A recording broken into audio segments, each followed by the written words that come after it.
పోతుంది. ఇక mini petrol బంకుల కర్రలో చూస్తే బార్లు ఉన్నాయి వాహనాలు, ఆటో వాళ్ళు లబ్బోదిలో మొత్తుకున్న పరిస్థితి. 2 లీటర్లు వస్తా అంటున్నారు మేడం. మాకు మేము ఎక్కడ కంతులు 2 లీటర్లు ఎంతవరకు తిరుగుతాము, ఎంతవరకు కంతులు కట్టుకోగలుగుతాము, ఎంతవరకు మేము ఉపాధి ఇంటికి పోయి మా ఫ్యామిలీతో మేము ఎలా బతకాలని చెప్పేసి పోతున్నాం.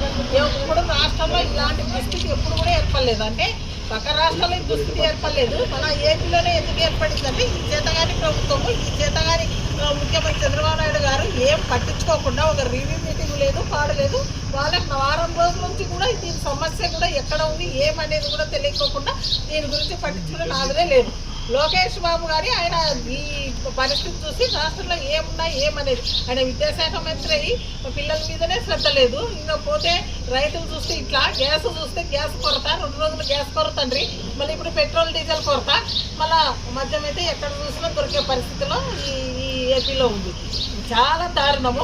ఇలాంటి పరిస్థితులలో ముఖ్యమంత్రి చంద్రబాబు నాయుడు గారు దీనిని ఏదో విధంగా పట్టించుకొని చేయాల్సింది పోయి ఎక్కడా కూడా దీన్ని స్పందించకోకుండా మీటింగులు మీటింగులు పెట్టుకుంటూనే ఉన్నారు అధికారులతో.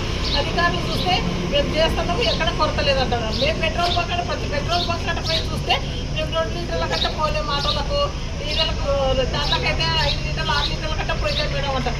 అంటే లిమిట్ అంటే ఎక్కడ కూడా ఇక్కడ 2 లీటర్లు 5 లీటర్లు వాళ్ళకి ఇష్టం వచ్చినట్ల. అంటే మీరు పత్తికొండకు వచ్చారు కదా, ఉందా స్టాక్ ఇక్కడ 2 లీటర్లు కూడా ఎక్కడ చూస్తే నో స్టాక్ బంకులు ఉన్నాయి. ఆ బంకు దగ్గర చూస్తే నో స్టాక్ అని ఉంది. ఎక్కడ చూస్తే ఇప్పుడు వ్యవసాయదారులు రైతన్నలు ఇబ్బంది పడే పరిస్థితి. ఇప్పుడు ఏం చూసినా వెహికల్తోనే దానితోనే సేద్యం చేస్తున్నారు, ఏం చూసినా యంత్రాలతోనే సేద్యం చేస్తున్నారు. ట్రాక్టర్ వల్ల డీజిల్ అవసరం, నీళ్ళు కట్టాలంటే కూడా రైతు బండి అవసరం, ఆ బండికి కూడా డీజిల్ పెట్రోల్ అవసరం. కాబట్టి ఈరోజు ఆ కొరత చాలా ఉంది, చాలా మంది సఫర్ అవుతున్నారు. ప్రతి వాళ్ళకు కూడా విద్యార్థులు అయితే చాలా ఏమంటే ఎగ్జామ్స్ అయిపోయినాయి కాబట్టి సరిపోయింది, కానీ ఎగ్జామ్స్ ఉంటే స్కూల్ ఉంటే రోజు ఆటో వల్ల తిరిగే పిల్లలు ఏ పరిస్థితి కావాలి? ప్రతి వాళ్ళకి ఇబ్బంది డీజిల్ పెట్రోల్ లేకుంటే. ఇది దుస్థితి మన ఆంధ్ర రాష్ట్రంలో. ఖచ్చితంగా ఇప్పుడు క్యాన్లు తీసుకొని రావద్దని చెప్పేసి ఇక్కడే పోయామని చెప్పేసి ఇక్కడే బోర్డు పెట్టి రాసి పెట్టినారు. అంటే ఏమని పరిస్థితి? అప్పుడు కొరత ఉందనే కదా పరిస్థితి. కాబట్టి దీన్ని ఖచ్చితంగా ఏ రాష్ట్రం లేని కొరత మన రాష్ట్రంలో ఎందుకు వచ్చిందంటే మన చంద్రబాబు నాయుడు గారు మన రాష్ట్రాన్ని ఏమాత్రం పట్టించుకుంటలేదు.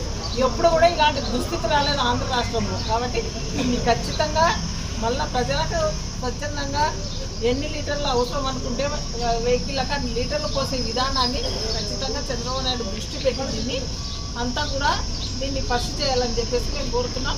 మరి అధికారులు చూస్తే ఎక్కడ చూస్తే కొరత లేదని చెప్తాండి. ఈరోజు నో స్టాక్ అన్ని బంకుల దగ్గర ఎందుకు పెడుతున్నారని మేము అడుగుతున్నాం.